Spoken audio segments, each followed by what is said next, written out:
बिस्मिल्लाहिर्रहमानिर्रहीम। अस्सलाम वालेकुम दोस्तों, कैसे हैं आप? मैं उम्मीद करता हूं जी आप सब अच्छे होंगे। आज की जो लेटेस्ट अपडेट है जी, हेडलाइन बल्कि कह लीजिए, इमिग्रेशन के हवाले से जो 14 मार्च को होम ऑफिस की जानब से एक फाइनल अपडेट्स आई हैं जी। ऑब्वियसली पहले भी आती रही हैं, लेकिन उन्होंने एक फाइनल फिगर जो आज दिया है, new immigration rules radically reform skilled worker route जो है, उसका उन्होंने टाइटल दिया है कि जी, कि जब से ब्रेग्जिट हुआ है, ऑब्वियसली पहले भी जो इमिग्रेशन के इश्यूज जो चल रहे थे, लेकिन उसके बाद जो है पिछले कपल ऑफ ईयर्स में जो है ब्रेग्जिट के बाद खासकर एशियन कंट्री से और बाकी अफ्रीकन कंट्री से बहुत से इमिग्रेंट्स जो थे वो यूके में आ गए। चाहे वो स्टूडेंट वीज़ा के नाम पे आए, स्किल्ड वर्कर वीज़ा के नाम पे आए, केयर होम का वीज़ा हो या बाकी कोई से भी डिफरेंट वीज़ाज हों, लेकिन उसके बाद उसमें बहुत ज़्यादा जो था स्कैम्स आए और बहुत ज़्यादा उसमें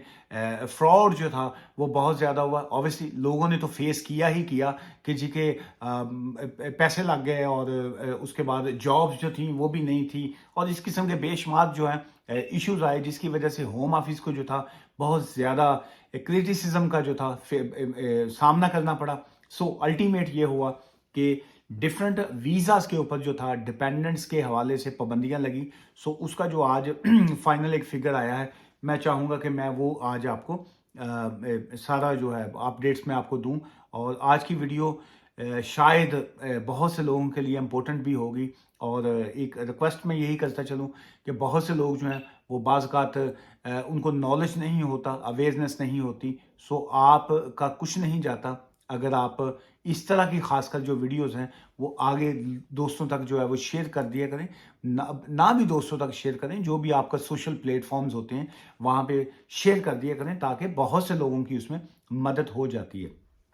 चलिए, पहला पॉइंट जो इसमें है, जो जो इस statement of changes in immigration rules जो है HC 590 जो है वाज पब्लिश्ड ऑन 14 मार्च 2024 जो है। सो आज है जी 14 मार्च 2024, ये आज ही उन्होंने फाइनल जो है पब्लिश किया है इसमें। और इसमें मैं वन बाय वन करके आपको पॉइंट्स उसके बताता जाऊं। सो एक तो फर्स्ट ये आ गया कि क्या स्टूडेंट्स जो हैं वो अपने डिपेंडेंट्स को ला सकते हैं। Obviously as you know very well के जी के आंसर इज नो, नहीं ला सकते। तो सिर्फ और सिर्फ जो है पीएचडी वाले जो हैं, जो पीएचडी के स्टूडेंट्स होंगे, वो स्टिल अपनी वाइफ, हस्बैंड या बच्चों को जो है 18 साल से कम उम्र के बच्चों को अभी भी वो पीएचडी के कोर्स के ऊपर या लेवल 7 के कोर्स से ऊपर का जो कोर्स है, रिसर्च का जो कोर्स है, उसमें जो है आप स्टिल अपनी फैमिलीज को जो है वो ला सकते हैं जी। अच्छा, उसके बाद ये आ गया जो पे स्केल के हवाले से जो है।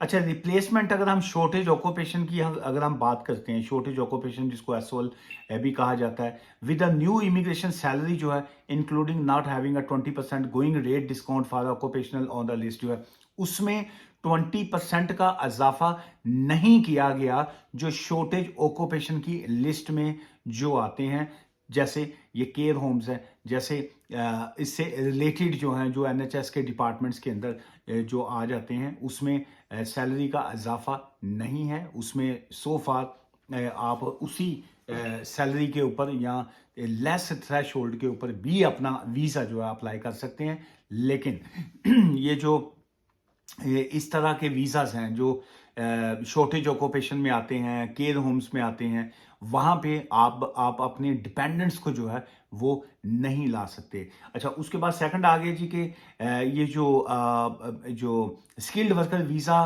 के हवाले से जो सर्टिफिकेट ऑफ स्पॉन्सरशिप जो है, उसमें जो है काफ़ी ज़्यादा उसमें भी चेंजेस आ रही हैं, और जिसका इतलाक जो है, जो एप्लीकेबल होगा, वो 4 अप्रैल के बाद होगा। उसमें जो फाइनेंशियल थ्रेश होल्ड है, ऑब्वियसली उसको भी इजाफा कर दिया गया है, लेकिन जो उसकी स्किल्ड वर्कर वीज़ा का जो स्पॉन्सर लाइसेंस है, उसकी फीसें जो है वो भी लगता यही है कि उसको भी ये बढ़ाएंगे। लेकिन जो फिलहाल न्यू सैलरी थ्रेश होल्ड जो आया है, उसमें यह है कि जी कि आप 11 अप्रैल के बाद अगर आप उस स्किल्ड वर्कर वीज़ा के ऊपर जाते हैं या आप उसमें अगर आप अपना वीज़ा लेते हैं तो पहला तो उसमें आ गया कि आपकी जो सैलरी है दैट मस्ट बी जो है 38,700 जो है वो होना लाजमी है, जो कि अप टू जो आएगा अप फ्रॉम 26,200, चूँकि अभी इस वक्त जो मस्ट सैलरी है दैट्स 26,200, बट आफ्टर ये अप्रैल के बाद जो है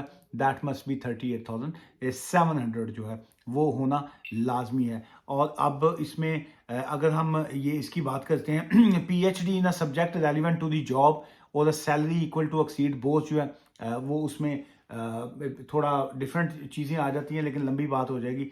इन शॉर्ट ये है पीएचडी के ऊपर आप अपने वाइफ हस्बैंड या बच्चों को जो है वो ला सकते हैं जी। और अगर हम स्पाउस वीज़ा की बात करते हैं, सो इस वक्त जो फाइनेंशियल थ्रेश होल्ड है दैट्स 18,600 जो है, लेकिन वो 20 अप्रैल के बाद जो है वो बढ़ के उसमें 29,000 पाउंड्स जो है वो जब आपकी सैलरी होगी तो देन जो है you can bring your spouse जो है वो तब आप उनको ला सकते हैं जी, चाहे वो फियांसे का वीज़ा हो या आपका स्पाउस वीज़ा हो, दोनों कंडीशंस में आफ्टर अप्रैल दैट मस्ट भी जो है 29,000 जो है वो होगा। और उसके बाद अगर हम आ जाते हैं जी ये दो एक पॉइंट्स और थे, लेकिन अगर हम इसकी बात करते हैं जी वर्किंग आवर्स के हवाले से अगर हम बात करें तो स्टूडेंट्स के की जो 20 आवर्स है फिलहाल 20 घंटे ही हैं, उसमें इनकी प्लानिंग मैं कहूँ या कुछ भी कहूँ, सो उसमें लगता यही है कि शायद उसमें कुछ घंटों का ये है कि कोई फ़र्क डालेंगे, लेकिन अभी तक उसकी क्लैरिटी नहीं है। लेकिन अभी उन्होंने जो आज की जो अनाउंसमेंट में कहा है the employment must be outside their contracted working hours and for no more than 20 hours per week जो है वो यही कहा गया। ये उसकी हम बात कर रहे हैं स्टूडेंट्स का भी 20 घंटे। और ये जो स्किल्ड वर्कर वीज़ा में जो पैरेलल आप जॉब करते हैं, जैसे आप के पास स्किल्ड वर्कर वीज़ा है, चाहे वो शॉर्टेज ऑक्यूपेशन वाला है, केयर होम का है, या आपके पास कोई और स्किल्ड वर्कर वीज़ा है, जैसे अकाउंटेंट का ऑफिस है, वकील का ऑफिस है, रेस्टोरेंट है, होटल है, जो भी है उसमें उसमें जो है जो आपका वो काम है उससे मिलता जुलता काम जो है आप एक्स्ट्रा काम करते हैं, तो देन जो है that must not be 20 hours, जो है 20 घंटे से ज़्यादा आप किसी और जगह पे काम नहीं कर सकते हैं। सो ये वाला भी आज उन्होंने इसकी भी क्लैरिटी आज दे दी है जी। और उसके बाद जो है जो कोड हैं जी, कुछ कोड्स हैं इसके, उन्होंने उसमें भी कुछ चेंजेस की हैं। ये जो ऑक्यूपेशनल कोड आ जाते हैं कि जब आप जिसका इन्होंने टाइटल दिया एसओसी कोड अपडेट जो है to switch to the SOC code 2020 occupational coding affect all work route जो है, सो उसमें जो है कुछ कोड्स की उन्होंने चेंजेस की है, लेकिन अल्टीमेट जो है लॉ के हवाले से उसमें सच कोई तब्दीली नहीं है जी। और ये क्रिएटिव वर्कर रूट जो है इसमें जो है जो आज की अपडेट है उसमें यही कहा कि references are being removed regarding an exemption from a resident labour market testing where the occupation is on a shortage occupation list जो है, इसके ऊपर क्रिएटिव वर्कर रूट जो है ये आजकल काफ़ी पॉपुलर, लोग सवाल जवाब इस हवाले से बहुत से करते हैं। और इसके बारे में जो है ये मैं किसी वक्त जो है तफसील में, चूँकि ये अब चैप्टर दोबारा खुले हैं जी, ये ग्लोबल बिजनेस मोबिलिटी जो है, और उसके बाद ग्रेजुएट ट्रेनिंग रूट जो है, प्लस आ गया क्रिएटिव वर्कर रूट, फिर उसके बाद स्केल अप रूट जो है, और उसके बाद सीजनल वर्कर वीज़ा जो है वो आ गया जी, और पार्टनर रूट चेंजेस जो है वो तो मैंने आपको एडवांस में बता दिया पहले कि ये जो पार्टनर रूट चेंजेस मीन कि अगर आप यूके के बाहर से या यूके के अंदर से जो है वो पार्टनर के रूट पे जाते हैं, ब्याह के वीज़ा पे जिसको कहते हैं जाते हैं, तो उसमें जो है वो चेंजेस क्या हैं वो तो मैंने ऑलरेडी एक्सप्लेन कर दी। एंड जो न्यू थ्रेश होल्ड है that will be start from 11 अप्रैल के बाद जो है, 11 अप्रैल के बाद जो है उसमें चेंजेस आएंगी।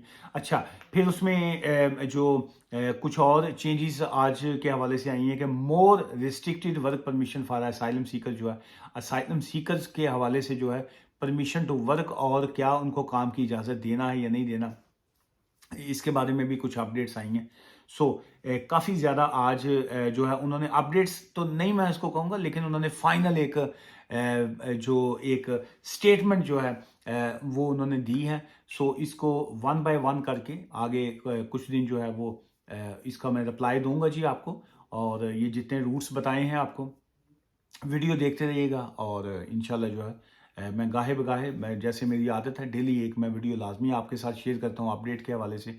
सो इसमें ये जो मैंने आज आपको बताई हैं ये कल से मैं एक एक करके आपको इसका भी सारा रिप्लाई दूंगा। मुझसे मिलना चाहें तो बारी लॉ एसोसिएट्स में ब्रैडफर्ड में होता हूँ जी। और अगर आप ना मिलना चाहें तो तुम्हारी मर्जी, लेकिन आप फ़ोन अपॉइंटमेंट जो है वो बुक करके आप फ़ोन एडवाइस जो है वो ले सकते हैं। बहुत से लोग कहते हैं कि जी के आपसे रब्ता कैसे किया जाए। रब्ता ऐसे किया जाए कि जो हमारा नंबर है ऑफिस का 01274924986 जो है नंबर है, मंडे टू फ्राइडे 9:30 AM से 5:30 PM।